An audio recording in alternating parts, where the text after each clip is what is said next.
I was tagged in this post yesterday and I started reading through some of her post history, and I didn't get to this one because I knew that this one was going to be a long and draining type of post. So she says, am I overreacting, or is my boyfriend jealous of our baby? Before I get to that post, I want to show y'all this post from 5 months ago that she posted in the True Off My Chest subreddit. She says, I think my boyfriend intentionally got me pregnant. To be fully transparent, I'm 15 years old and I'm 17 weeks pregnant with my little boy. The father of my baby is my boyfriend, who's 17, and we've been together for almost a year on Valentine's Day, but I've known him since I was 10 platonically. Prior to me getting pregnant, we never fought, and since I got pregnant, go figure, civil war has practically broken out, especially between our parents. My mom thinks my boyfriend brainwashed me and groomed me since we're kind of 3 years apart. But I'm telling y'all, he did not groom me. The feelings were mutual in our relationship, and it happened very organically. His parents are pissed with my mom because they don't like the narrative she's spreading, so it's just a whole mess, and it has caused fights between us. We recently got in a fight because he will be going off to boot camp for the military in March, and he was talking to me about what are the odds my mom to sign off on me marrying him when I turn 16 next November. I told him they're extremely low because my mom wants to keep me home as long as she can. Plus, I already kind of asked her about it, and she sees me marrying him as her signing me up to have another baby. All right, I'm going to skip some of this. She answers some questions here. She says, first one being about us getting married. We aren't getting married. We just discussed it as something for us to do to take advantage of his military benefits and to potentially get to live on base housing. But as y'all know, I'm 15, and where I live, you need to be 16 with a parental signature to get a marriage license. And with my mom saying hell no and wants me to be home to graduate high school, it won't be happening. Secondly, the question about why did I leave him in charge of sexual decisions, which is a good question. But the reason why is because, for a bit of context, my boyfriend is actually my best friend's stepbrother, and I also wasn't allowed to date. So when I used to see him, she used to think I was sleeping over for my friend, but really I was with him. So I really couldn't go to my mom about birth control because she wanted me to save myself from marriage. And any conversation about sex with her just made her stricter on me. So I trusted my boyfriend to know more about sex because he did have an F-boy phase, and everything I learned about intimacy was through him. So yes, I'll admit I'm a dumbass for doing that. At this point, you can see that her mother failed her. Her mother failed her because she felt that she could not even go to her mother to talk to her about birth control. The whole purity culture thing is so detrimental to women and girls because just like this, she doesn't know anything, and she trusted this 17-year-old boy, and she didn't even have a mother that she trusted where she could go and have a conversation with. And she feels like she's a dumbass for allowing him to make the decisions, but she didn't know any better because she's 15 years old. At some point, someone needed to tell her some things so that she would not be in this situation. Okay, she says, lastly, everyone recommending abortion. I understand wholeheartedly why everyone thinks that's the best idea, so I'm not mad at people recommending it. However, I'm 17 weeks. I know he's a boy. I've seen him countless times at my ultrasound appointments, and I'm attached to him. More than anything, I'm considering adoption than that, but I ultimately want me and my boyfriend to work. That's why I post on here, just to figure out if there's some sort of compromise and hope that it gets better. The reason why I did not want to do this yesterday is because I see so many issues that needed to be waded through that helped her get to that point in that Am I Overreacting subreddit. So many people have failed this girl. She even talks about what's going on in her church and all of that.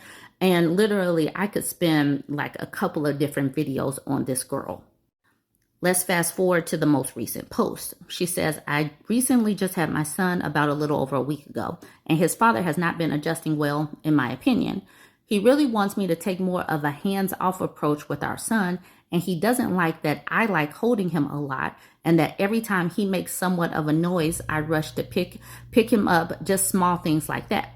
At first, I thought he was looking out for me because I had a C-section. I shouldn't be doing a lot, but I no longer think that's the reason why he gets upset. For example, our latest big disagreement is that he hates that I breastfeed him. I don't know why.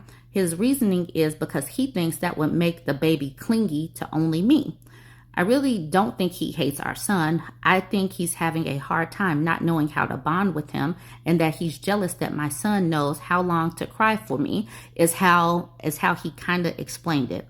I allowed him access to my bedroom security cameras and nursery cameras to maybe make him feel like he's not missing out on anything, and he's still there, but still.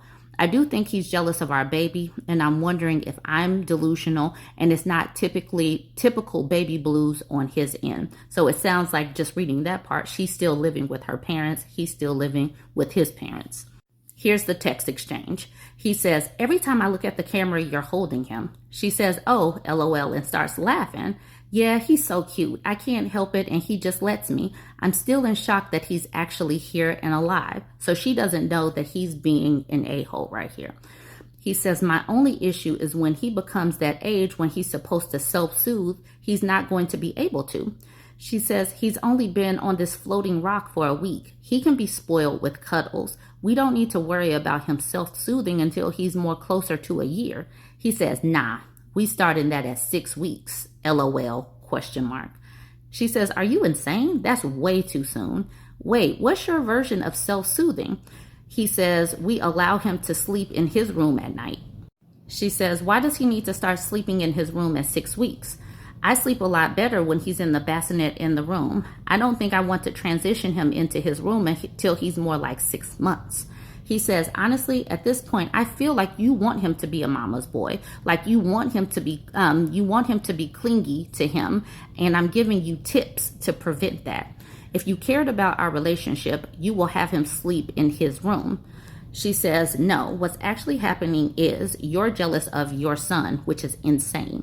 You genuinely get upset every time I have to do something for him.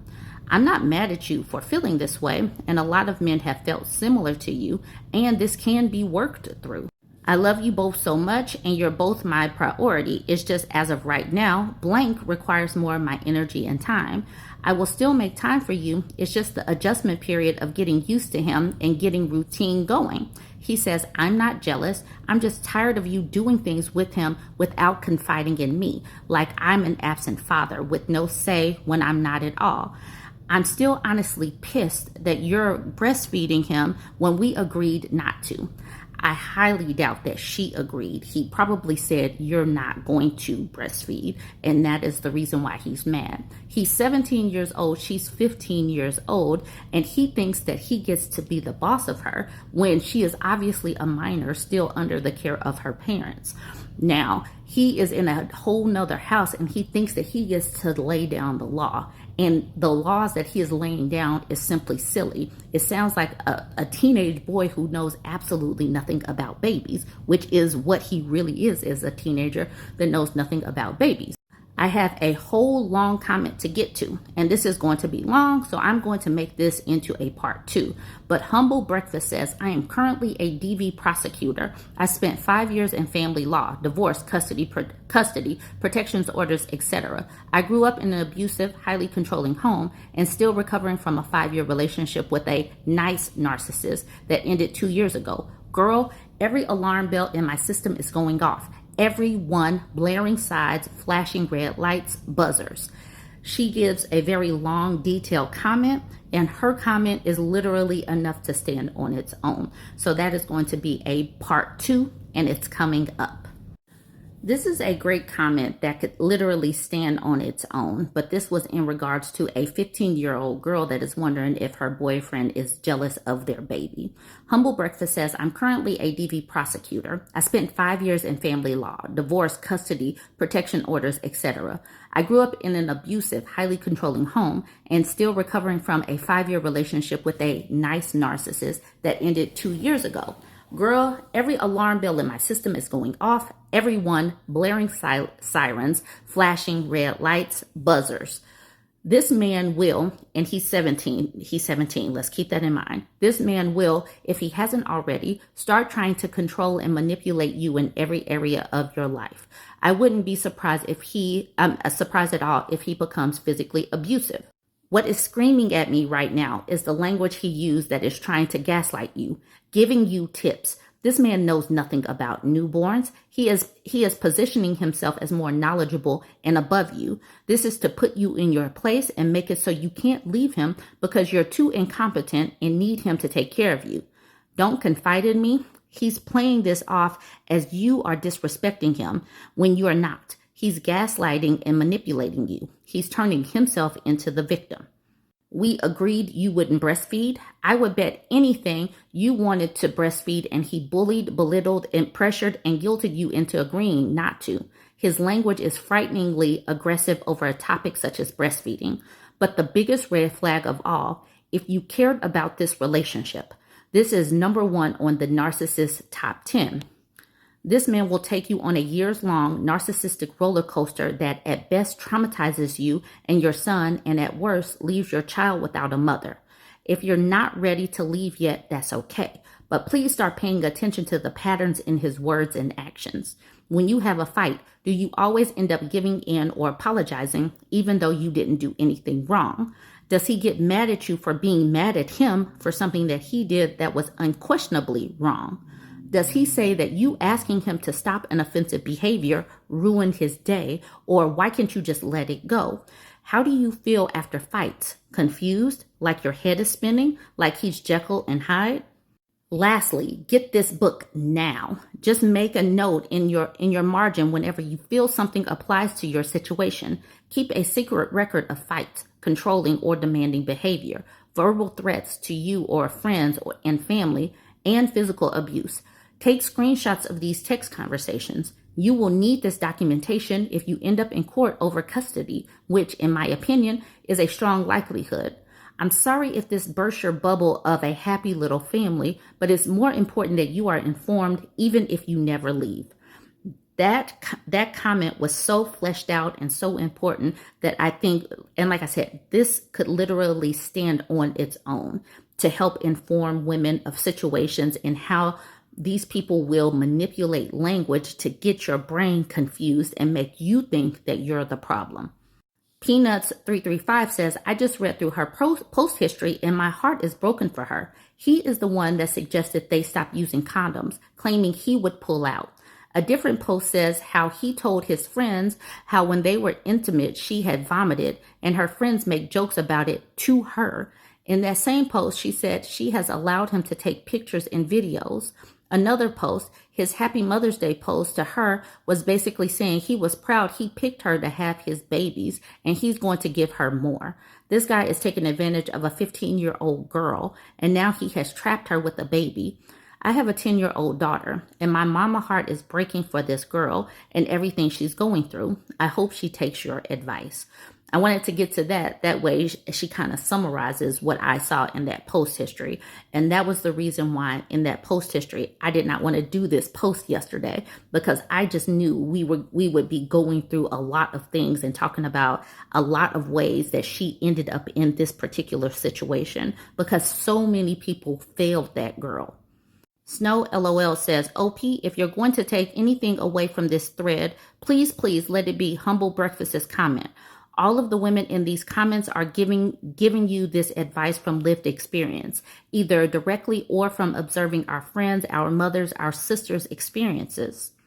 I also grew up in an alcoholic household, and I know how cold and lonely it can feel, but I promise you with everything in my soul that it is a better option than relying on your boyfriend, who has proved many times not to have your best interest in mind. Respectfully, please don't marry him. You and your baby should always be first priority. Your mom may also act selfishly in her addiction, but I promise you she holds more love for you than a baby daddy asking the mother of their son not to breastfeed. Please, baby girl, I am begging you to stop the cycle while it's still early. You are strong. You just had a baby, for God's sake. You can do this. Trust your gut and keep making the decisions you think are best for your son. And please don't give this man any more power over you. I'm going to leave it there. So many people are in the comments really trying to give that motherly love or that auntie advice to a perfect stranger because they realize that she is 15 years old. The reason why I wake up every single morning and talk through these situations and talk about the things that I'm seeing on social media is because even while I do understand that some of these Reddit posts can be works of fiction, it still gives us the language. We are able to start conversations. In the comment section, people are able to give their lived experiences. And I think that this is the only way that we're going to be able to equip ourselves, our daughters, our cousins, people that have not had the proper, the advice, the teachings from their moms. We're able to continue to have these conversations. This 15-year-old girl was failed by her mother, by the church that lived and taught purity culture, all of that. Because she was supposed to stay pure, she didn't feel comfortable talking to her mom or anybody in the church or anything. She felt that sense of shame. And because she felt that sense of shame, she remained secretive. We got to keep on having these conversations. And for the people that get into the comments and wonder, how does she not know? Why, the reason why she has no sense and it couldn't be me. Maybe it couldn't be you, but not everybody is given the same tools and the same advice and same life lessons. And that's why you know more and she doesn't. And that's the reason why we'll continue to have these conversations, even as you're irritated or grated when women and girls don't know the answers off bat. And it really makes me sad when I read that girl's post and she called herself dumb because she didn't have the tools to properly protect herself against a 17-year-old boy. Let me know what you think about all of this. Join the conversation, share your life experiences, and let's keep having grace for these women and girls that don't know any better.